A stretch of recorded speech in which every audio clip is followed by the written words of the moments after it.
Okay, so these are the finishing final touches for our double exposure series that we're doing. I'm going to show you guys a couple cool tricks that you can try out.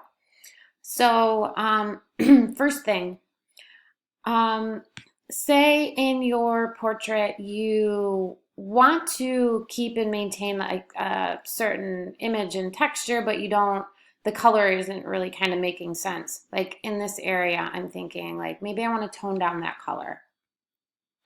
You can make a new layer, and all we're going to do to this is we're just desaturating some color. And it's a super simple, easy way to do it. So I'm going to just rename this desaturation. So with the same brush that we've been using, a soft brush, the opacity turned down. I'm gonna make mine 20 again.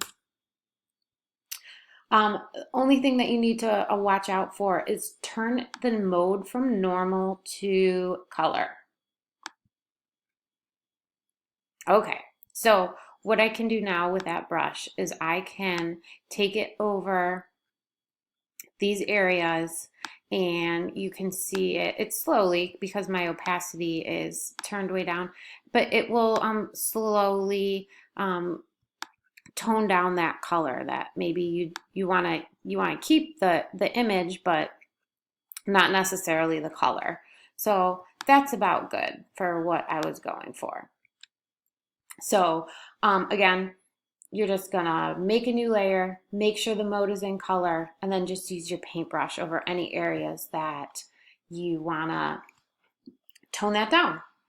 Second thing is if you come to this layer mask that we made of your cityscape or landscape, if you click on the layer mask portion, so say I want to see more of the neck. I kind of want to get rid of some of this in here.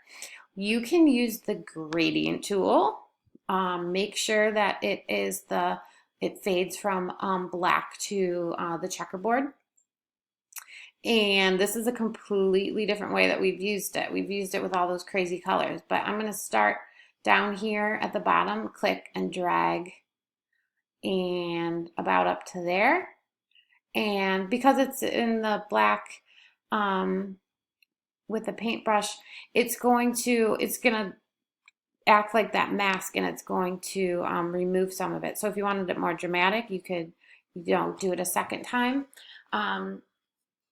You kind of have to play with it. So that's something you should try out and see if that works for you. It might not work for this picture, but it might work for the next one that you do. Last thing, if you go to, we made that black and white adjustment layer. So if you come here, so say you wanted to be able to see the color of the eyes, might be something interesting to try. If you get your paintbrush again, make sure it's still turned down. I might want to get a bit of a smaller brush based on the area. And then what this will do, it will, because it's in the black and white one, it will allow you to like mask out the black and white. So maybe it's a little difficult for you guys to see. Let me turn it up a little bit. So you can start to see the colors shining through. So I probably don't want that pinkish part because it will make me look, it kind of makes you look a little weird to have black and white and then reddish looking eyes. I'm going to turn that down. You can just step back if you end up doing something you don't like, or you can go back up to right here and add more. So let me show you again really fast. Oops. So on the black and white mask, I'm gonna make it a little bit bigger just for the sake of you guys being able to see it.